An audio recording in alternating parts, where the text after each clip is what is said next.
کو توڑتا دکھائی دیتا ہے۔ عصا دیا گیا جو چھوٹا بھی ہو جاتا ہے، بڑا بھی ہو جاتا ہے، کبھی پتے جھاڑتے ہیں، کبھی بکریاں ہانکتے ہیں، کبھی ٹیک لگا کے کھڑے ہو جاتے ہیں، اندھیرے میں روشنی دیتا ہے، اور جب ضرورت پڑے تو اس کو پھینکتے ہیں تو اژدہا بن جاتا ہے اور ان کی رسیوں کو نگل لیتا ہے، سمٹتا ہے تو پھر عصا کا عصا، نہ قد بڑا، نہ وزن بڑا، نہ حجم بڑا۔ کیونکہ یہ جادوگری کے فن کا عروج تھا تو اللہ نے اپنے نبی کو جو معجزہ دیا وہ جادو کے فخر کو توڑتا ہوا دکھائی دیتا ہے۔ حضرت داؤد علیہ السلام کا دور دیکھیے، یہ آہن گری کے فن کے عروج کا دور تھا۔ لوہے کو گرم کر کے، نرم کر کے، اس کو ڈھال کر کے مختلف صورتیں، ظروف بنانے کی عادتیں تھیں قوم کی اور مزاج تھا۔ اللہ تعالیٰ جل شانہ نے حضرت داؤد علیہ السلام کو یہ معجزہ دیا کہ جب وہ لوہے کو ہاتھ میں لیتے موم کی طرح نرم ہو جاتا، پھر اس کی زرہیں بناتے یا اور جو چیز بنانا چاہتے وہ بنا لیتے۔ کیونکہ لوہے کے فن کا عروج تھا تو جو معجزہ دیا گیا وہ اس دور کی مطابقت میں عطا کیا گیا۔ حضرت عیسیٰ علیہ السلام کا دور دیکھیے، یہ طب یونانی کے عروج کا دور تھا۔ حکیم بکرات، سقراط، حکیم افلاطون، حکیم جالینوس، ان لوگوں نے ہر مرض کی تدبیر، تشخیص اور علاج معالجہ دریافت کر لیا تھا۔ صرف 3 امراض کا علاج ان سے نہیں ہو سکا تھا۔ مادرزاد اندھے کی آنکھوں میں روشنی نہیں بھر سکتے تھے، کوڑی کے جسم کو شفا نہیں دے سکتے تھے، تیسرا ان کے پاس موت کا علاج نہیں تھا۔ باقی یونانی اطباء نے ہر مرض کا علاج دریافت کر لیا تھا۔ جب حضرت عیسیٰ علیہ السلام تشریف لائے تو حضرت عیسیٰ علیہ السلام کے دور میں طب کا عروج تھا، تو اللہ تعالیٰ نے انہیں جو معجزات عطا فرمائے وہ یہ تھے کہ انہیں ید بیضا دیا اور انہیں یہ طاقت دی کہ جب وہ کسی نابینے کی آنکھوں پہ ہاتھ رکھتے تھے تو اس کی آنکھوں میں روشنی آ جاتی تھی، جب کسی کوڑی کے جسم پہ اپنا دست نور پھیرتے تھے تو اس کو شفا مل جاتی تھی، مردے کو ٹھوکر مارتے تھے وہ اٹھ کے باتیں کرنے لگ جاتا تھا۔ طب یونانی میں ان 3 امراض کا علاج نہیں تھا تو اللہ نے اپنے نبی کو ان 3 امراض کا علاج دے کر کے مبعوث فرمایا۔ مختلف انبیاء علیہ السلام کے ادوار اور ان کو دیے گئے معجزات اور اس دور کا بانکپن، اٹھان اور عروج دیکھیے، پھر مطابقت کیجئے، آپ کو ایسا ہی ملے گا۔ جس دور میں جس چیز کا عروج رہا ہے، نبی کا معجزہ اس فخر کو، اس افتخار کو توڑتا ہوا دکھائی دیتا ہے۔ میرے اور آپ کے آقا و مولا جب تشریف لائے، جلوہ فراز ہوئے، تو اس وقت زبان و بیان کا عروج تھا، گھر گھر شاعر اور ادیب پائے جاتے تھے۔ عرب اپنے علاوہ سب کو گونگا خیال کرتے تھے اور انہیں اپنی زبان اور اپنے بیان پہ، اپنی فصاحت و بلاغت پہ ناز تھا، تو اللہ تعالیٰ نے اپنے محبوب کو سب سے بڑا معجزہ قرآن دیا اور پھر ان کو کہا کہ اگر تمہیں ہم نے جو اپنے نبی کے سینے پہ نازل کیا ہے، اپنے عبد خاص کو جو کتاب رحمت دی ہے، اس میں اگر تمہیں شک ہے تو اس کی مثل ایک سورت لا کے دکھاؤ، اور اکیلے سے نہیں بلکہ جڑ جاؤ، اکٹھے ہو جاؤ، اپنے حمایتیوں کو بلا لو۔ اور پھر کہا اگر تم نہیں لا سکے تو کبھی بھی نہیں لا سکو گے۔ علامہ جلال الدین سیوطی الاتقان فی علوم القرآن میں لکھتے ہیں، اگر قرآن کی مثل لایا جانا ممکن ہوتا تو بدر اور احد کی لڑائیاں نہ ہوتی۔ سیدھا سا اور آسان سا کام تھا کہ قرآن کی مثل کچھ لفظ گھڑ لیتے، لیکن یہ لڑائیاں ہوئیں، یہ مقاتلہ ہوا، یہ جنگیں ہوئیں، یہ اتنا کچھ ہوا۔ اس کا مطلب سیدھا سیدھا یہ ہے کہ قرآن مجید کے اس دعوے کا وہ جواب نہیں لا سکے، اور قرآن نے جو چیلنج کیا تھا اس چیلنج کو وہ قبول نہیں کر سکے۔ وہ اہل زبان تھے، شاعر تھے، ادیب تھے، اور وہ اپنے زبان و بیان پہ ناز کرتے تھے، تو قرآن مجید کی صرف ایک سورت کا مقابلہ کہا گیا تھا، اور سورت لازمی نہیں کہ کوئی بہت سارے رکوعات پہ مشتمل ہو، 3 آیات پہ مشتمل بھی ہو سکتی تھی، لیکن وہ نہیں لا سکے، اور 14 صدیاں گزر گئی۔ آج بھی دنیا کے اوپر عربی جاننے والے مستشرقین موجود ہیں جو اسلام کے خلاف دن رات کوشاں ہیں، لیکن آج بھی قرآن مجید کا مثل نہیں لا سکتے اور نہ لایا جا سکتا ہے۔ یہ قرآن کا وہ دعویٰ ہے جو کل بھی موجود تھا اور قرآن کے اوراق میں آج بھی موجود ہے۔ جب کوئی بندہ مقابلہ نہ کر سکے تو پھر لڑائی پہ اترتا ہے، جب گفتگو دلائل سے بات نہ کر سکے تو پھر گریبان پکڑتا ہے۔ یہ دنیا کے اوپر ہم نے یہی دستور دیکھا ہے۔ یہ بدبخت اور ملعون پادری نے جو انتہائی بدبودار اور متعفن کام کیا ہے کہ کتاب رحمت قرآن مجید کے ایک نسخے کو آگ لگائی، تو یہ اصل اس کی بے بسی کی دلیل ہے، کیونکہ اس کتاب کا مقابلہ نہیں ہو سکتا۔ اس سے قبل انہی یہود و نصارہ نے مل کر کے ڈاکٹر شروش کو ملینز اور بلینز ڈالر دے کر کے اس کو جو ہے وہ کتاب رحمت قرآن مجید کے مقابلے کے لیے ابھارا، اور اس نے مسلسل 7 سال کی محنت کے بعد الفرقان الحق کے نام سے ایک کتاب لکھی، اور اس کے بارے میں یہ دعویٰ کیا کہ یہ ہم نے قرآن مجید کا مقابلہ کر دیا ہے، اور جو قرآن نے چیلنج کیا تھا کہ ایک سورت لاؤ، ہم اس کتاب کے مقابلے میں پوری کتاب لے آئے ہیں۔ تو ڈاکٹر شروش کی یہ کتاب، جس کو الفرقان الحق کے نام سے آپ نیٹ پہ دیکھ سکتے ہیں، انہوں نے پوری دنیا کے اوپر اس کتاب کو پہنچایا، اور اس پر اربوں خربوں روپے انہوں نے صرف کیے، دنیا کے بڑے بڑے دانشوروں کی لائبریریوں میں پہنچایا، اور مختلف جرائد اور رسائل کے اندر ان کو چھپوایا اور دنیا کے کونے کونے تک پہنچایا۔ لیکن جب اہل علم نے اس کتاب کو، جس کا نام الفرقان الحق رکھا، جب دیکھا تو ردی کی ٹوکری میں پھینک دیا کہ کہاں قرآن کی عظمت اور کہاں یہ بے تکی باتیں۔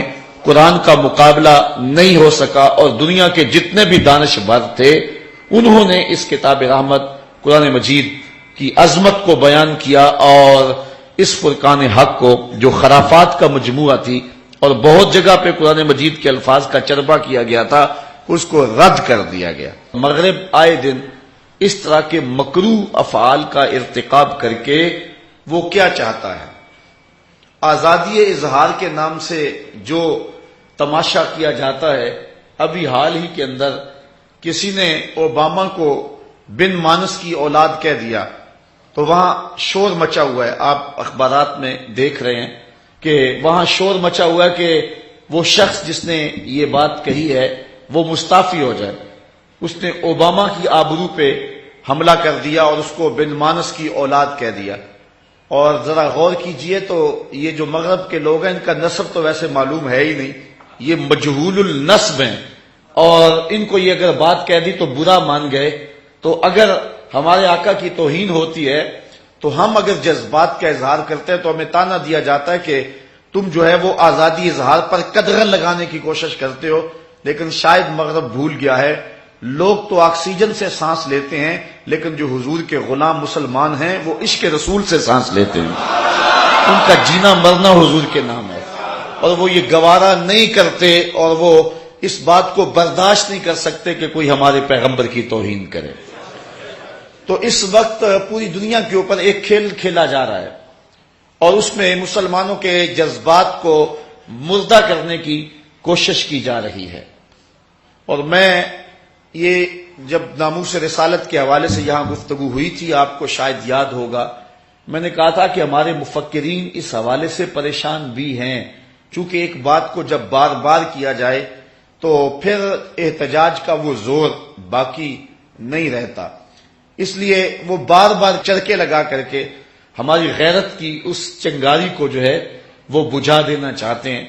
لیکن پریشانی اپنی جگہ پہ، لیکن اس امت کی کوکھ ابھی بھانج نہیں ہوئی۔ جب زبانیں کھلنے لگیں گی اور ہم اپنے آپ کو کمزور سمجھتے رہیں گے، لیکن اللہ تعالیٰ اپنے دین کی، اپنے نبی کی اور اپنے محبوب کی آبرو کی حفاظت کے لیے الوہی اہتمام بھی کرتا رہے گا۔ وہ تو اتنا غالب ہے کہ بابیلوں سے ہاتھی مروا دیتا ہے، وہ تو لنگڑے مچھر سے نمرود کے فخر کو توڑ دیتا ہے۔ اور آپ یہ تاریخ نوٹ کریں کہ گستاخان رسول کو جن لوگوں نے کیفر کردار تک پہنچایا ہے وہ بڑے بڑے علماء اور فقہا نہیں گزرے۔ کوئی لوہار کی دکان سے اٹھا، اور کوئی جو ہے وہ پولیس کا ایک عام ملازم تھا اور اس نے حد کر دی۔ تو جن لوگوں نے بھی یہ کام کیے ہیں تو وہ کوئی علماء اور بڑے بڑے صلحاء نہیں تھے۔ اللہ تعالیٰ کی عادت یہ ہے کہ جو لوگ حضور کی توہین میں اپنا منہ کھولے تو اللہ تعالیٰ جل شانہ ایسے لوگوں سے جو ہے ان کا کلا کما کروا دیتا ہے، اور دنیا کو یہ بتلا دیا ہے کہ اگر تم کسی کے مذہب اور عقیدت پہ حملہ کرو گے تو پھر کسی کی کوئی سیکورٹی باقی نہیں ہوگی۔ اور بڑے بڑے حکمران اور بڑے بڑے تخت و تاج والے جن کی اتنی لمبی زبانیں ہو گئی تھیں، ایک قدم اٹھایا ہے جو ہے وہ پولیس کے ایک ملازم نے، جس کو ممتاز قادری سے دنیا یاد کرتی ہے، اور پھر اس کے ایک قدم سے ساری زبانیں اندر چلی گئی ہیں۔ تو انشاءاللہ اللہ تعالیٰ اپنے دین کی آپ حفاظت کروانے والا ہے، اور اللہ تعالیٰ جس سے چاہے کام لے لے، اس کے لیے کوئی مشکل نہیں ہے۔ لیکن ہم نے یہ ضرور، یہ اجلاس، یہ اجتماعات، یہ کانفرنسیں، یہ جلوس، یہ جو کچھ کیا جاتا ہے یہ غیرت کو بیدار رکھنے کے لیے کیا جاتا ہے۔ ایک ایسا طبقہ بھی معاشرے میں پایا جاتا ہے جو کہتا ہے کہ وہاں وہ سلسلہ ہو گیا، تمہارا اس کانفرنس کرنے سے کیا فائدہ ہوگا، تمہارا جلوس نکالنے سے کیا فائدہ ہوگا۔ لیکن اس سے ہم اپنے آپ کو بیدار رکھتے ہیں۔ وہ پہرے دار رات کو جب پہرا دیتا نا تو آواز دیتا کہ جاگو جاگو، تو اگر لوگوں نے جاگنا تو تجھے پہرے کے پیسے کیوں دیتے ہیں؟ اصل وہ جاگو جاگو کہہ کے اپنے آپ کو بیدار کر رہا ہوتا ہے اور اپنے جاگنے کا ثبوت دے رہا ہوتا ہے۔ اس لیے ہم نے اس موقع پہ اپنے جاگنے کا ثبوت فراہم کرنا ہے اور اس نعرے کو بلند کرنا ہے کہ آفاق کے ہر ہر گوشے میں قرآن سنا کر دم لیں گے، اب رکنا نہیں، اب تھمنا نہیں، فردوس میں جا کر دم لیں گے۔ اس پیغام، اس کتاب رحمت کے نور کو جہاں تک ممکن ہو ہم نے پہنچانا ہے، اور یہ ہماری ذمہ داری ہے۔ لیکن یہ بات ذہن میں رکھیں کہ اس کتاب کی حفاظت اللہ نے اپنے ذمہ کرم پہ لی ہے، اللہ تعالیٰ کے ذمہ کرم پہ ہے، اس کتاب کو مٹایا نہیں جا سکتا۔ اللہ تعالیٰ ارشاد فرماتا ہے بل ہوا قرآن مجید فی لوح محفوظ، یہ معزز عزت والی کتاب ہے اور لوح محفوظ میں رکھی گئی ہے، حفاظت میں ہے، اس کا کوئی کچھ نہیں بگاڑ سکتا۔ اس کو مصاحف سے بھی ختم نہیں کیا جاتا۔ ایک مصحف کو آگ کوئی لگا دے گا تو قرآن مجید تو ایک دن کے اندر جو ہے وہ ہزاروں کی تعداد میں چھپ رہا ہے، تو اس کو کیسے ختم کیا جا سکتا ہے؟ اگر کوئی ایسا منصوبہ کوئی تلاش بھی لے کہ پوری دنیا پر سے مصاحف کو ختم کر دے، لیکن کیا یہ کتاب حفاظ کے سینوں سے نکالی جا سکتی ہے؟ اور اللہ تعالیٰ نے اس کتاب کی حفاظت کا یہ ذمہ اپنے اوپر لیا کہ اس کتاب کی حفاظت جو ہے وہ اپنے اوپر لی، اور ہزاروں نہیں، سینکڑوں نہیں، لاکھوں حفاظ اس وقت روئے زمین پہ موجود ہیں، اور دنیا کی کوئی کتاب ایسی نہیں ہے کہ جس کی اس انداز سے حفاظت ہوتی ہے۔ دنیا کی کوئی کتاب، چاہے وہ الہامی ہو چاہے وہ غیر الہامی ہو، دنیا کی کسی کتاب کے بارے میں نہیں کہا جا سکتا کہ کوئی کتاب اس قدر محفوظ ہے۔ یہ صرف اعزاز قرآن مجید کو ہے، اور پھر صدیاں گزرنے کے بعد اس کتاب کے اندر تحریف را نہیں پا سکی۔ اس کتاب کو کھولو تو پہلا جملہ یہ ہے ذالک الکتاب لا ریب فیہ۔ حضرت امام شافعی نے ایک کتاب لکھی الرسالہ، میرے پاس موجود ہے۔ جب رسالہ لکھی تو آپ کے ایک شاگرد نے ان کے سامنے اس کتاب کو 80 بار پڑھا، اور ہر بار وہ کسی نئی غلطی سے متنبہ ہوئے اور فرمانے لگے اس زبر کی جگہ یہ کر دو، اس لفظ کی جگہ یہ لفظ کر دو، اس حرف کی جگہ یہ حرف کر دو۔ تو آپ کے سامنے 80 مرتبہ الرسالہ پڑھی گئی، اور 80 مرتبہ آپ نے اصلاح دی کہ یہاں یہ بدل دو، یہاں یہ بدل دو۔ جب 80 مرتبہ وہ کتاب پڑھی جا چکی اور ہر بار کسی نئی غلطی سے متنبہ ہوئے، تو امام شافعی فرمانے لگے داہو، چھوڑ دو، شافی کی کتاب کو یہ حق نہیں ہے کہ اس میں کوئی غلطی نہ ہو، یہ حق صرف اللہ کی کتاب قرآن کو حاصل ہے کہ اس میں کوئی غلطی موجود نہ ہو۔ اور اللہ تعالیٰ نے قرآن مجید میں ارشاد فرمایا، واضح فرمایا کہ لاؤ اس کی مثل ایک صورت ہی لا کے دکھاؤ۔ ہمارے درس نظامی میں ایک کتاب ہے جو داخل نصاب ہے، الملقات السبع، یہ عربی ادب سیکھنے کے لیے طلباء کو پڑھائی جاتی ہے تاکہ وہ عربی کے مزاج کو اور لغت کو اور فصاحت و بلاغت کو سمجھ لیں۔ یہ 7 قصیدے ہیں جو کعبۃ اللہ کی دیوار سے لٹکے ہوئے تھے اور فتح مکہ کے دن اتارے گئے اور فرمایا گیا انہیں محفوظ کر لو، یہ عرب کا بہترین ادب ہے۔ آج ہمارے درس نظامی کے مدارس کے اندر یہ کتاب سبقاً پڑھائی جا رہی ہے۔ یہ 7 ملقات کیا ہے؟ عرب ہر ہفتے کو کعبۃ اللہ کے پاس صحن حرم میں جمع ہوتے اور ان کے شعراء قصیدے لکھ کے لاتے، باقاعدہ منصفین بیٹھتے، جو قصیدہ سب سے اچھا ہوتا اعزاز کے لیے، اس کی عزت افزائی کے لیے اسے کعبۃ اللہ کی دیوار سے لٹکا دیتے۔ اگلے ہفتے پھر زور آزمائی کر کے، تباہ آزمائی کر کے آتے، جو قصیدہ سب سے بہتر قرار پاتا پہلے سے لٹکے ہوئے سے موازنہ کرتے، اگر اس سے بہتر ہوتا تو اس کو لٹکا دیتے، ورنہ وہ قصیدہ اپنی جگہ پہ لٹکا رہتا۔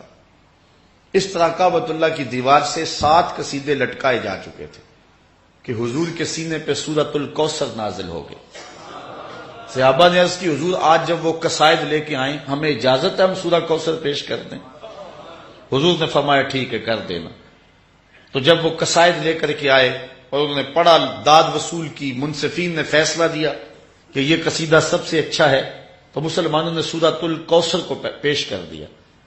جب انہوں نے دیکھا تو اس کی معنویت، اس کی شان و شوکت، اس کے لفظوں کا شکوہ، اس کا آہنگ اور جمال، اس کا صوتی تاثر دیکھ کر کے انہوں نے کہا کہ آج کی اس مجلس میں سب سے بہتر کلام جو ہے یہ سورۃ الکوثر ہے۔ 7 قصیدے لٹکے ہوئے تھے اور 8ویں سورۃ کوثر لٹکا دی گئی۔ شعراء کے لیے چیلنج بن گیا کہ ایک ایسی سورت جو 3 آیات پہ مشتمل ہے، پھر منسوب بھی اس شخص سے جو دین دھرم میں ان کا مخالف ہے، اگلے ہفتے پورا زور کلام صرف کر کے آئے، لیکن ایک سے ایک بڑھ کر قصیدہ تھا، لیکن سورہ کوثر کا جب مقابلہ آیا تو سورہ کوثر کا مقابلہ نہ کر سکے۔ تیسرے ہفتے، چوتھے ہفتے شعراء جڑ مل کے بیٹھ کے بدائے ثنائے کا استعمال کر کے، لفظوں کی تراش خراش کر کے کیسے کیسے خوبصورت کلام لکھ کر لاتے رہے، لیکن سورہ کوثر کا مقابلہ نہ کر سکے۔ 7 مہینے تک کعبہ کی دیوار سے سورہ کوثر لٹکی رہے۔ تیرے سامنے یوں دبے لچے فصحا عرب کے بڑے بڑے، کوئی جانے کہ منہ میں زبان نہیں بلکہ جسم میں جان نہیں۔ کسی میں ہمت ہی نہیں ہے کہ قرآن کا مقابلہ کر سکے۔ اب ہوا کیا، ایک شاعر نے کہا کہ میرے ہاتھ میں قلم دو، قلم دیا گیا، لکھا ہوا تھا انا آتیناک الکوثر فصل لربک وانحر ان شانئک هو الابتر۔ اس نے آگے لکھا ما ھذا کلام البشر، یہ کسی بشر کا کلام نہیں ہے، اگر کسی بشر کا ہوتا تو ہم ضرور اس کا مقابلہ لاتے۔ اب 3 آیتیں اس سورت کی اور چوتھا اس شاعر کا جملہ ہے جو اس کے وزن پہ اس نے لکھ دیا۔ اب جو بھی آتا ہے اس کو دیکھتا ہے۔ ایک دور دراز علاقے سے شاعر آیا، کعبۃ اللہ کا طواف کیا، 7 قصیدے لٹکے ہوئے پڑے، اشش کر اٹھا، لیکن جب سورہ کوثر پہ پہنچا تو حیرت کی انتہا نہ رہی۔ اتنا جامع اور خوبصورت کلام، لیکن جب چوتھے جملے پہ جاتا ہے تو اٹک جاتا ہے، پھر پیچھے سے آگے پڑھتا ہے اور چوتھے پہ جا کے اٹک جاتا ہے۔ پھر اس نے کہا کہ ذرا مجھے قلم دو، قلم دیا گیا تو اس نے چوتھے جملے پہ لکیر کھینچی اور اپنی جانب سے 5واں جملہ لکھا ہوا تھا انا آتیناک الکوثر فصل لربک وانحر ان شانئک هو الابتر ما ھذا کلام البشر۔ تو اس نے چوتھے پہ لکیر کھینچ کے آگے 5واں لکھا ولکن ھذا کلام البشر، یہ پہلے 3 کسی بشر کے نہیں، چوتھا مجھے کسی بشر کا ہی لگتا ہے۔ تو یہ قرآن کا اعجاز ہے، یہ قرآن کی شان ہے کہ اگر اس کی کوئی مثل لانا چاہے بھی تو قرآن کی مثل نہیں لا سکتا۔ اور یہ قرآن کا چیلنج 14 صدیاں قبل بھی موجود تھا اور 14 صدیوں کے بعد آج بھی موجود ہے۔ قرآن کا مقابلہ کرنے والے آئیں نہ دنیا کے ادیبوں کو اکٹھا کریں، دنیا کے عربی شاعروں کو اکٹھا کریں، اور جو ہے وہ شیخ احمد کے پاس بیٹھ کر کے مسٹر ہیمفر نے بھی تو سیکھی تھی عربی، اور کتنے کتنے مستشرقین نے علماء عرب کے پاس بیٹھ کے عربی میں مہارت حاصل کی، لیکن آج تک قرآن کا مقابلہ نہیں لا سکے۔ یہ اس کتاب کی شان ہے اور اس کتاب کی عظمت ہے کہ اس کتاب کا مقابلہ نہ کوئی کل لا سکا اور نہ کوئی آج لا سکا۔ دنیا کی ناکامی ہے اس میں کہ قرآن کا مقابلہ نہیں لا سکتے، اور کتاب رحمت قرآن مجید اپنا نور آج بھی بانٹ رہا ہے۔ یہ جو کچھ ہوا ہے یہ ایسے ہی نہیں ہو گیا کہ ایک بندے نے اٹھ کے جوش میں آ کے ایک نسخے کو آگ لگا دی، ایسا نہیں ہوا، بلکہ دنیا کے اوپر ہمارا کردار تو مسخ ہو گیا۔ میں اس بات کو تسلیم کرتا ہوں، علماء کا بھی مسلم عوام کا بھی ہمارا کردار مسخ ہو چکا ہے۔ آج ہمارے کو دیکھ کر کے لوگ اسلام نہیں لا رہے، بلکہ ہمارے کو دیکھ کر کے لوگ اسلام سے دور ہٹ رہے ہیں۔ میں نے وہ آپ کے سامنے رکھا تھا سوامی لکشمن پرساد کا انٹرویو کسی زمانے میں، کہ اس نے کہا تھا کہ میں مسلمانوں کے نبی کی سیرت لکھی ہے عرب کا چاند اس نام سے، اور اس کو کہا گیا تھا کہ تو مسلمانوں کے نبی کی سیرت لکھی، لوگ اس کو پڑھ کے ایمان کی تازگی پاتے ہیں، تو مسلمان کیوں نہیں ہو گیا؟ تو اس نے دو لفظی جواب دیا تھا، اس نے کہا جب میں مسلمانوں کے نبی کی تعلیمات دیکھتا ہوں تو پھر میرا جی چاہتا ہے میں مسلمان ہو جاؤں، لیکن جب ان کے کردار کو دیکھتا ہوں تو میں کہتا ہوں میں ہندو ہی ٹھیک ہوں۔ ہمارا کردار تو لوگوں کے راستے میں رکاوٹ بنا ہوا ہے، اور یہ یقینی اور طے شدہ بات ہے۔ آج اگر کوئی دنیا کے اوپر لوگ اسلام لا رہے ہیں وہ ہمارے کردار سے نہیں لا رہے، وہ قرآن مجید کو پڑھنے کے بعد اور صوفیاء کی کتابوں کو پڑھنے کے بعد اسلام لا رہے ہیں۔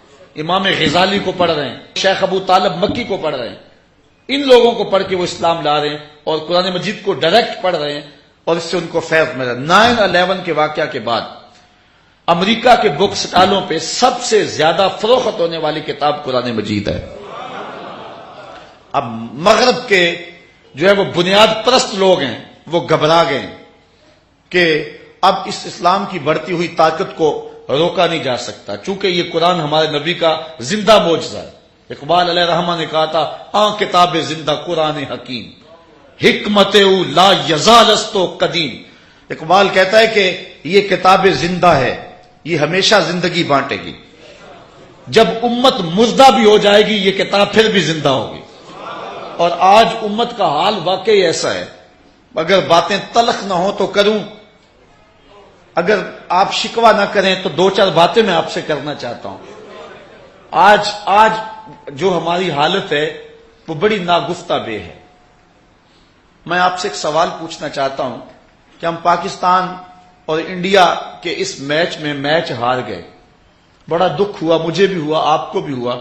ایک پاکستانی ہونے کی حیثیت سے جو ہے وہ ہمیں دکھ ہونا چاہیے تھا۔ انڈیا ہمارا ازلی دشمن ہے اور وہ بدبخت ہے اور ہمیشہ ہمیں نقصان پہنچانے کے لیے اس نے ہمیشہ کوشش کی، لہذا اس کی جیت بھی ہمارے لیے تکلیف کا باعث ہے اور پاکستان کی ہار بھی ہمارے لیے جو ہے وہ باعث اذیت ہے۔ لیکن ایک کھیل کو کھیل کی حد تک ہی رہنا چاہیے، لیکن ہم لوگوں نے جو کچھ کیا اس سے تو لگتا تھا یہ بڑی زندہ قوم ہے۔ لوگوں نے اینٹیں مار کے اپنے کیا فیصل آباد میں، اخبارات آپ نے دیکھے، کچھ لوگوں نے جو ہے وہ خودکشی کی کوشش کی، کچھ لوگوں نے جو ہے وہ دیواروں سے ٹکریں ماری، سکرینیں توڑ دیں، اور 6 سے 7 تک لوگ جو ہیں وہ ہارٹ اٹیک سے جو ہیں وہ مر گئے، اور باقی لوگ جو ہیں وہ اس مرض میں مبتلا ہو گئے۔ دکھ کی کیفیت جو ہوئی وہ ایک الگ کہانی ہے۔ میں کہتا ہوں یہ بڑی غیرت مندی کا مظاہرہ کیا گیا ہے اور بڑے جوش و غضب کی کہانی ہے جو میری قوم نے رقم کی ہے۔ میں کہتا ہوں کہ ایک کھیل ہار گئے ہم، تو اس وقت تو ہمیں ہارٹ اٹیک ہو رہا ہے، اس وقت تو ہم اپنے چہرے پہ اور اپنے منہ پہ اینٹیں مار رہے ہیں، اس وقت تو ہم جو ہے وہ ٹیلی ویژن بند کر رہے ہیں کہ ہم سے یہ پاکستان کی ہار کا منظر نہیں دیکھا جا سکتا، اس لیے ہم نے پہلے ہی جو ہے وہ آف کر دیا ہے۔ میں آپ سے پوچھتا ہوں کہ جس دن ریمنڈ ڈیوس کو لے کے جا رہے تھے امریکی گنڈے، اس دن تو کسی نے سکرین بند نہیں کی کہ یہ منظر ہم سے دیکھا نہیں جاتا، اس دن تو کسی نے سکرین نہیں توڑی۔ پاکستان میچ ہار گیا تو اپنے آپ کو اینٹیں مار رہے اور ہارٹ اٹیک ہو رہے لوگوں کو، جب کتاب رحمت قرآن مجید کو آگ لگا دی گئی تھی اس دن تو کسی ایک کو بھی ہارٹ اٹیک نہیں ہوا، اس دن تو کوئی ایک شخص بھی جو ہے وہ اس کی زندگی زیر و زبر نہیں ہوئی ہے تو مجھے بتاؤ کہ اگر ہمارے اوپر عذاب مسلط ہیں تو کیا ایسا نہیں ہے کہ ہم طاؤس و رباب کو اولیت دے چکے ہیں اور شمشیر و سنان کی زندگی جو ہے اس کو خیر آباد کہہ چکے ہیں، اور ہم ایک کھیل کو اتنا آگے بڑھا دیا کہ وہاں اپنی جان جیسی متاع عزیز بھی وار رہے ہیں، اور کتاب رحمت قرآن مجید کو آگ لگا دی گئی، پورے جہان کو آگ لگ جانی چاہیے تھی، لیکن جو ہے وہ چین سے لے کر مراکش تک اور پوری دنیا کے اوپر جتنے بھی مسلمان بستے ہیں، یہ چند مذہبی ذہن اور سوچ رکھنے والے لوگ سڑکوں پہ آئے ہیں، باقی لوگ اپنی عافیت قدوں میں تھے۔ کیا قرآن کا ان کے ساتھ ربط نہیں ہے؟ میچ کے وقت تو ساری قوم دیوانی ہو گئی تھی، ساری قوم میں کہتا ہوں پاگل ہو گئی ہوئی تھی، اور جو بعد میں حال ہوا قوم کا اور جس طرح کے قوم کے جذبات دیکھنے میں آئے، وہ تمہارے جذبات جو ہے کتاب رحمت قرآن مجید کو جب آتش زدہ کیا گیا تھا اس وقت تمہارے مذہبی جذبات کہاں گئے ہوئے تھے؟ اس وقت تمہاری کیفیتیں اس طرح دیکھنے میں کیوں نہیں آئی؟ شاید مغرب تمہیں چیک کرنا چاہتا تھا اور اس نے چیک کر لیا کہ تمہارے نزدیک میچ کی اہمیت زیادہ ہے اور کتاب رحمت کو آگ لگ جائے تو اس کو تمہارے نزدیک جو ہے وہ اہمیت تم نہیں دیتے ہو، اس لیے اس نے دوبارہ اعلان کیا کہ اب اس کے 6000 نسخے بھی جلائے جائیں گے، اور ہر مسجد کے سامنے یورپ کے اندر جو ہے اور امریکہ کے اندر جو ہے وہ ہم مظاہرے بھی کریں گے۔ اس نے اندازہ کر لیا کہ یہ قوم جو ہے وہ قوم مردہ ہے، لیکن اس بجھی ہوئی راک کے اندر بھی چنگاریاں موجود ہیں، بعض اوقات ایک شخص ہی پوری قوم کا کفارہ ادا کر دیتا ہے۔ لیکن میں آپ سے یہ پوچھنا چاہ رہا ہوں کہ اپنے اندر آپ خود اتر جائیں اور اپنے آپ سے سوال کریں، چلو ساری زندگی نہیں، میں آپ سے یہ نہیں کہتا کہ بچپن سے لے کر آج تک بوڑھے بھی موجود ہیں، جوان بھی موجود ہیں، جس دن سے قرآن مجید کو آگ لگائی گئی ہے، کتاب رحمت کی آتش زدگی کا واقعہ ہوا ہے، میں آپ سب سے پوچھتا ہوں، تلخ سوال ہے، جس دن سے قرآن مجید کو آگ لگائی گئی ہے اس دن سے لے کر آج تک تقریباً 1 مہینہ ہو گیا ہے، مجھے بتاؤ کہ آپ نے قرآن کے لیے کیا کیا ہے؟ مجھے اس سوال کا جواب دو، باقی پچھلی زندگی کا سوال میں نہیں آپ سے کرتا۔ جس دن سے قرآن مجید کو آگ لگائی گئی ہے ابھی مہینہ بھی نہیں ہوا، اس 1 مہینے میں آپ لوگوں نے قرآن مجید کی خدمت اور قرآن مجید کے لیے کون سی نوکری سر انجام دی اور کیا کیا اس کے لیے؟ اگر کچھ کیا ہے تو آپ کو مبارک ہو، اور اگر نہیں کیا ہے تو پھر اپنے اندر اترے اور آج عزم کر کے، ارادہ کر کے، عہد کر کے جائے کہ جو زندگی بیت گئی، آئندہ زندگی کے جو تھوڑے سے دن ہے یہ قرآن کی نوکری کرتے رہیں گے، اس قرآن کے نام لگا دیں گے۔ جو نوجوان کمپیوٹر جانتے ہیں وہ صبح و شام جو ہیں وہ قرآن مجید کی عظمت کے موضوع پر اور قرآن مجید کی تعلیمات کو جو ہے وہ مختلف، اب ذاتی ویب سائٹ بنا سکتے ہیں تو بنا کر جو ہے وہ دنیا کے آگے پہنچائیں، نہیں تو یوٹیوب کے اندر ڈالتے چلے جائیں، ایک طوفان بپا کر دیں۔ اس وقت دنیا کے اوپر 6 ارب انسان بستے ہیں جس میں 1.5 ارب مسلمان ہیں، تو اس کا مطلب یہ ہے کہ دنیا کے اندر ہر 4تھا شخص جو ہے وہ مسلمان ہے۔ تو مسلمانوں کی اتنی بڑی تعداد ہو اور اگر ہم راست اقدام ہو جائیں اور کسی معاملے میں اپنا رخ سیدھا کر لیں تو کفر کو جو ہے وہ راستہ نہ ملے دم دبا کر بھاگنے کا، لیکن دشمن اگر دلیر ہے اور شیر ہے تو وہ ہماری کمزوریوں کی وجہ سے ہے۔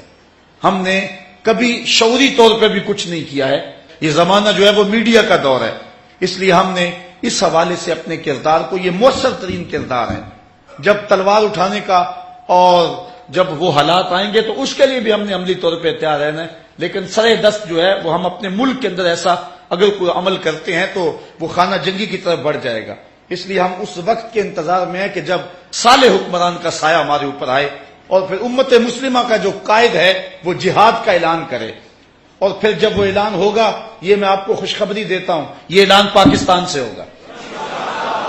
جو حضور نے غزوہ ہند کی بشارت دی ہے، اس جنگ اسلام کا جس کو حضور نے غزوہ ہند کہا، اور پھر یہ بھی لطف کی بات ہے، میں نے 1 سال قبل فیصل آباد میں گفتگو کر رہا تھا تو مجھے ایک نوجوان نے کھڑے ہو کے کہا کہ غزوہ تو وہ ہوتا ہے کہ جس میں حضور شریک ہوتے ہیں، جس میں حضور شریک نہیں ہوتے وہ غزوہ نہیں ہوتا، وہ سریہ ہوتا ہے، اور آپ نے کہا کہ غزوہ ہند، میں نے کہا حدیثوں میں بھی غزوہ آیا ہے اس لیے میں غزوہ کہہ رہا ہوں، لیکن جو آپ کا سوال ہے میں اس کا بھی جواب دیتا ہوں۔ میں نے کہا کہ غزوہ وہ ہوتا ہے جس میں حضور شریک ہوں، تو جو قرب قیامت میں پاکستان سے لوگ اٹھ کے جنگ کریں گے وہ غزوہ اس لیے ہوگا کہ حضور اس میں شریک ہوں گے، حضور اس میں شریک ہوں گے۔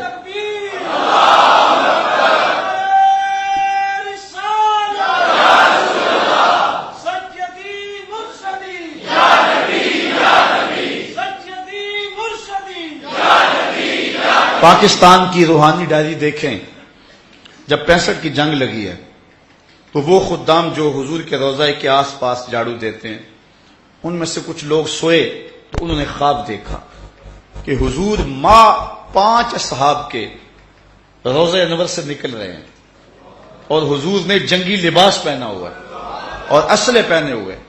انہوں نے کہا ہمارے ماں باپ آپ پہ قربان ہوں، حضور آپ اس وقت جنگی لباس میں کہاں جا رہے ہیں؟ رات کا موقع ہے۔ تو حضور علیہ السلام نے فرمایا کہ پاکستان پہ ہندوستان نے حملہ کر دیا ہے، میں ان کی مدد کو جا رہا ہوں۔ اور پھر پاکستان کی نہیں دنیا کی عسکری تاریخ کا یہ عجوبہ ہے کہ صرف 30 سیکنڈ کے اندر ہم نے انڈیا کے 3 جہاز گرائے تھے، 3 منٹوں میں نہیں، صرف 30 سیکنڈ کے اندر، آدھے منٹ میں ہم نے انڈیا کے 3 جہاز مار گرائے تھے۔ مجھے بتاؤ کہ یہ کسی جدید ٹیکنالوجی کا کمال تھا یا محمد عربی کی تائید کا کمال تھا؟ یہ پاکستان کی تاریخ ہے، یہ پاکستان کی روحانی ڈائری ہے۔ حضور علیہ السلام نے 65 میں ہماری مدد کی، اور جب غزوہ ہند ہوگا اس وقت بھی حضور کی تائید ہمیں حاصل ہوگی، اور یہاں سے حریت کے قافلے نکلیں گے اور پھر وہ پہلے دہلی کو کیپچر کریں گے، اس کے بعد جو ہے وہ جو دوسرا گروہ ہے جو مسلمانوں کے ساتھ ہندوستان کے لوگوں کے ساتھ ملے گا وہ ترک گروہ ہوگا، ترکی ساتھ ملیں گے، اور پھر یہ دونوں فوجیں اکٹھی ہو کر کے بیت المقدس پہ اسلام کا جھنڈا گاڑیں گے، اور پھر وہ وقت آئے گا کہ کافر چھپنے کے لیے جگہ تلاش کریں گے تو انہیں جگہ ہی نہیں ملے گی۔ آج تو ہم رسوا ہو رہے ہیں نا، پھر وہ وقت بھی آئے گا کہ جھنڈا ہمارے ہاتھ میں ہوگا، ایٹم بم ہمارے ہاتھ میں ہوگا، میزائل ہمارے ہاتھ میں ہوں گے، پھر ورلڈ آرڈر بھی ہمارا ہی چلے گا۔ پھر دنیا کے اوپر اگر کوئی جھنڈا اونچا ہوگا تو وہ میرے محمد کا ہی اونچا ہوگا۔ انشاءاللہ وہ وقت دور نہیں ہے، وہ آنے والا ہے۔ اگر آپ دنیا کے 56 57 58 اسلامی ممالک کا اس وقت تجزیہ کریں تو اس وقت دنیا کے اوپر اگر کوئی فوجی پاور تو وہ 2 ہی ملک ہیں، ایک ترکی اور ایک پاکستان، باقیوں کی جو آرمی ہے وہ نہ ہونے کے برابر ہے۔ اور حضور علیہ السلام نے جو بشارت دی تھی کہ ہندوستان سے لوگ اٹھیں گے پھر ترک کے مجاہد ساتھ شامل ہوں گے، یہ پاکستان آرمی نے انشاءاللہ ہماری مدد کے ساتھ آگے بڑھنا ہے۔ اب ہمارے لیے 2 ہی راستے رہ گئے، موت تو آئے گی، اب ایک بہت بڑا فساد بپا ہونے والا ہے، لیکن یہ بات آپ کو بتاؤں کہ 2 طرح کے لوگ ہوں گے، موت سے بچ نہیں کوئی سکے گا جو حالات ہونے والے ہیں، لیکن کچھ لوگ کتے کی موت مریں گے، کچھ شہادت کا تاج پہنیں گے۔ اس لیے ہم نے فیصلہ کرنا ہے کہ ہم نے شہادت کی موت کو قبول کرنا ہے یا کہ ہم بزدلوں اور کتے کی موت کو قبول کرنا ہے، یہ ہم نے فیصلہ کرنا ہے۔ مرنا تو ہے، اس سے بچ نہیں سکیں گے، اب ہم نے فیصلہ کرنا ہے کہ ہم نے ہاتھ کے اندر طاغوت کا جھنڈا اٹھانا ہے یا محمد عربی کا جھنڈا اٹھانا ہے۔ تو یہ ہم نے اب فیصلہ کرنا ہے، اور بالخصوص میں نوجوانوں سے جو ہے وہ مخاطب ہوں کہ نوجوانوں تم اپنی زندگی کا رخ بدلو۔ میں کہتا ہوں زیادہ وقت نہیں، جتنا وقت تم بیٹ بلے کو دیتے ہو اور کھیل کے میدان کو دیتے ہو اتنا وقت قرآن کو دے دو، جتنا وقت تم کرکٹ کو دیتے ہو اتنا وقت رسول اللہ کی امت کو دے دو، صرف اتنا وقت اگر تم دے دو جتنا وقت صرف کرکٹ کو دیتے ہو، ارادہ کر لو آج اتنا وقت آج کے بعد قرآن کو دیں گے۔ اگر عزم کریں، اگر 100 نوجوان بھی یہاں سے عزم کر کے اٹھے تو میں سمجھتا ہوں کہ اس سیالکوٹ کے اندر ایک اسلامی انقلاب برپا ہو جائے گا، اور میں جگہ جگہ کہہ رہا ہوں کہ 313 نوجوان تیار ہو جائیں ہر شہر سے، ہر بستی سے، اور پھر وہ لمحے آنے والے ہیں کہ جن لمحوں کے اندر ان نوجوانوں کے ہاتھوں میں اسلام کا جھنڈا ہوگا۔ انشاءاللہ وہ وقت اب دور نہیں ہے، موت سے چھٹکارا تو کسی کو نہیں ہوگا، لیکن یہ آرزو کرو کہ اللہ ہمیں شہادت کا تاج نصیب فرمائے، آبرو کی زندگی نصیب فرمائے اور آبرو کی موت نصیب فرمائے۔ اللہ اکبر۔ اس کتاب رحمت کے جو حق ہیں ہم ان کو ادا کریں۔ میرے جذبات آپ دیکھ رہے ہیں، میرے گلے پر بھی اثر ہے، لیکن میں کیا کروں، میں یہ چاہتا ہوں کہ اس وقت جو ہے جو حالات ہیں میری زبان وہ بوجھ برداشت نہیں کر سکتی جو میرے دل کے اندر ہے.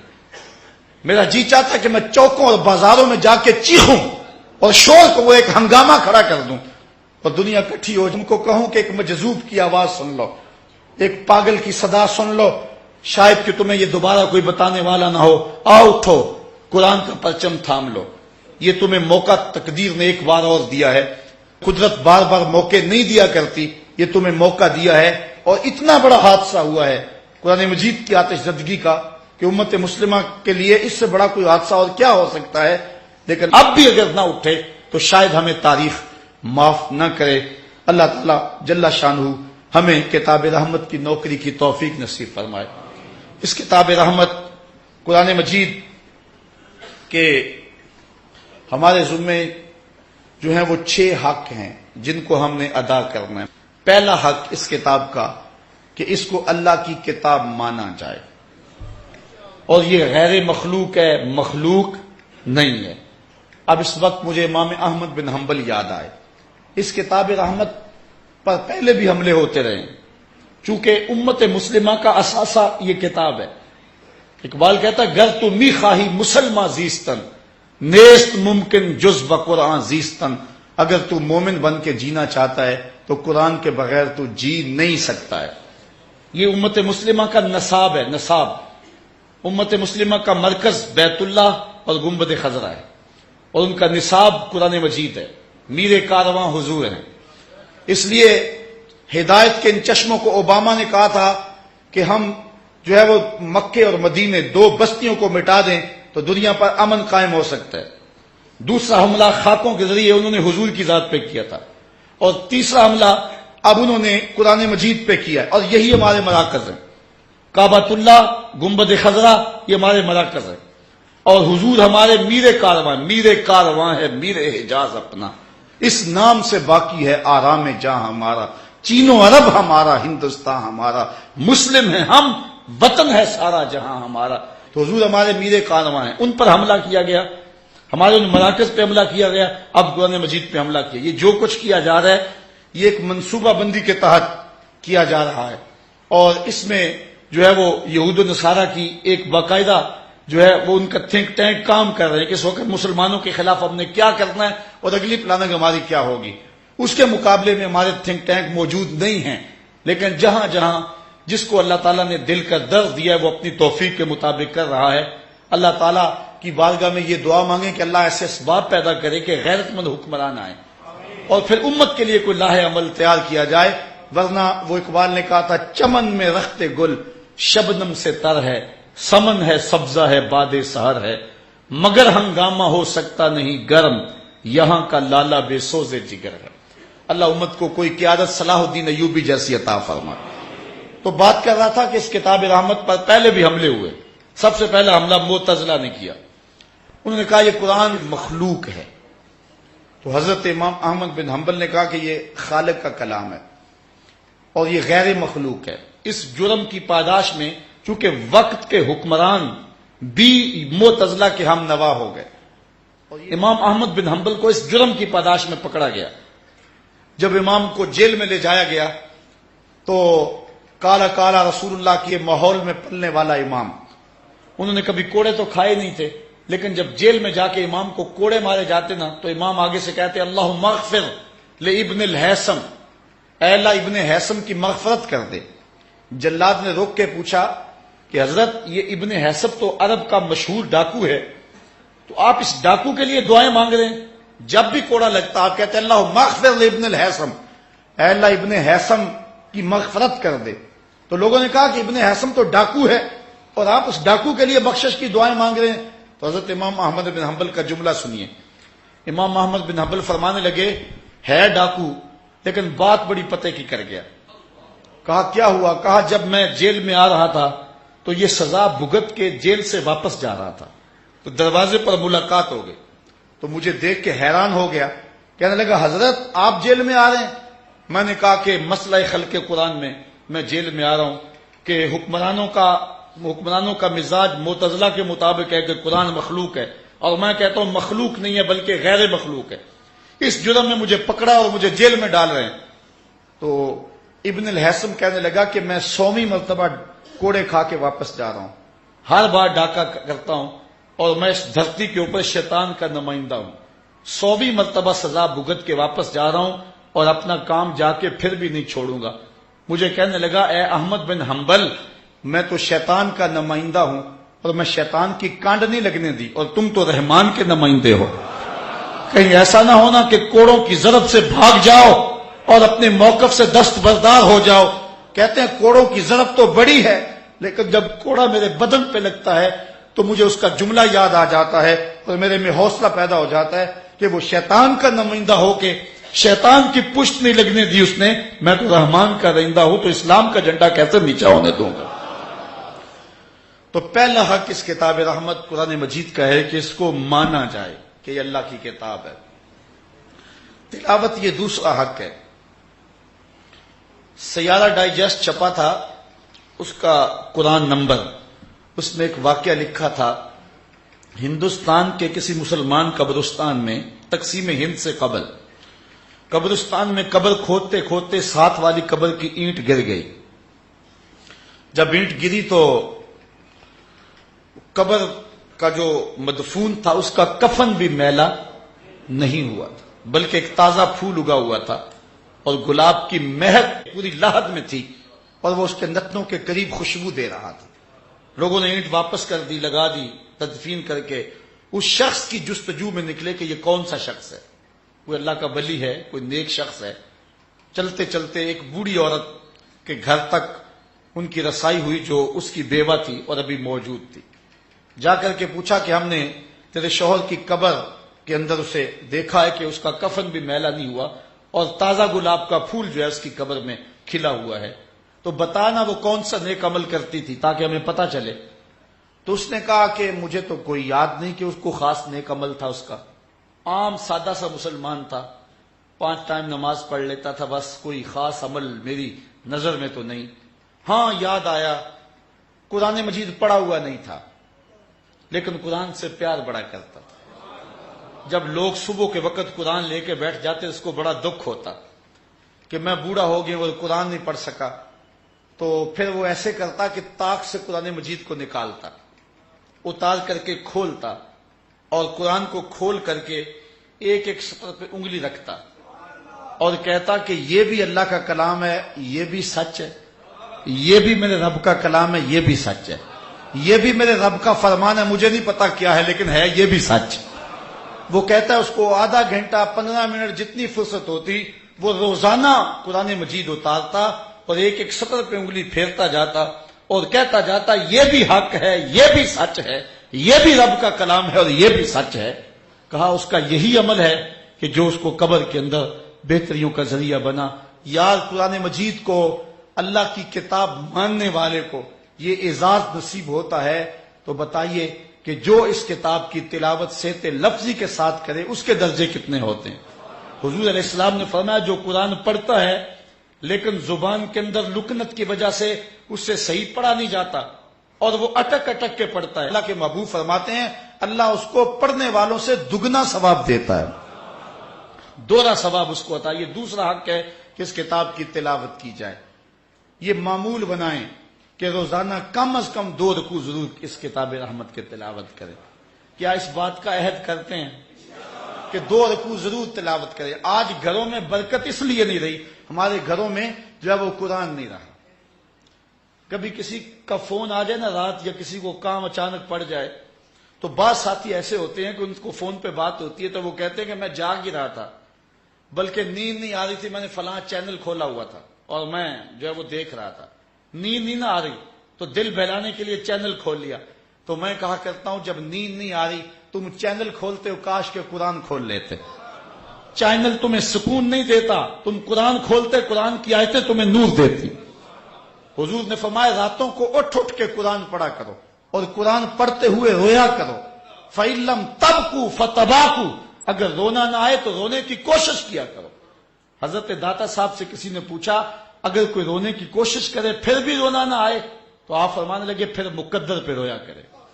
اتنا سنگ دل ہو گیا ہے کہ رونے کی کوشش کرتا ہے تو پھر بھی اس کو رونا نہیں آتا۔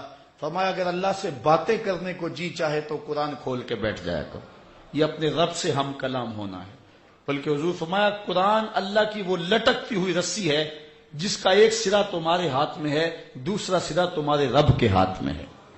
اس کتاب رحمت کا تیسرا حق جو ہے، اس کو سمجھنا، یہ کیا کہہ رہا ہے، یہ پیغام کیا دے رہا ہے، یہ ہمیں بتا کیا رہا ہے۔ حضور کی معرفت ہمارے نام خط ہے، گو ہم عربی نہیں جانتے ہیں، لیکن جب اگر خط کسی کا آ جائے انگلش میں، ہم انگلش نہ جانتے ہوں تو وہ چٹھی لے کر کسی پڑھے لکھے شخص کے پاس چلے جاتے ہیں کہ ہمیں پڑھ کے تو سناؤ، خوشخبری ہے یا کسی غم کی بات ہے۔ قرآن مجید عربی ہم نہیں جانتے تو ایسے لوگوں کے پاس جائیں جو عربی کے مزاج سے واقف ہیں، ان کو کہو یہ ہمارے رب کا پیغام ہے جو ہمارے رسول اللہ کی معرفت ہمارے تک پہنچا ہے، ہمیں بتایا جائے یہ کتاب ہمیں کیا کہتی ہے، اس کو مفاہیم و مطالب کے ساتھ پڑھا جائے۔ یہ اس کتاب کا تیسرا حق ہے۔ چوتھا حق اس کتاب کا یہ ہے کہ اس کتاب پر عمل کیا جائے، جن چیزوں سے کتاب منع کرتی ہے ان سے رک جایا جائے، اور جن چیزوں کا حکم دیتی ہے ان کو بجا لایا جائے۔ یہ بھی اپنے دامن میں مضمون بڑی اہمیت رکھتا ہے، مجھے وقت کا احساس ہے۔ اور پانچواں حق اس کتاب کا یہ ہے کہ اس کتاب کا ابلاغ کیا جائے، دنیا کے کونے کونے تک اس کتاب رحمت کو پہنچایا جائے۔ اتنی بڑی صداقت اور اتنی بڑی حقیقت یہ ہمارے پاس موجود ہے، لیکن ہم نے اس کو پوری دنیا تک ابھی تک پہنچا نہیں سکے ہیں۔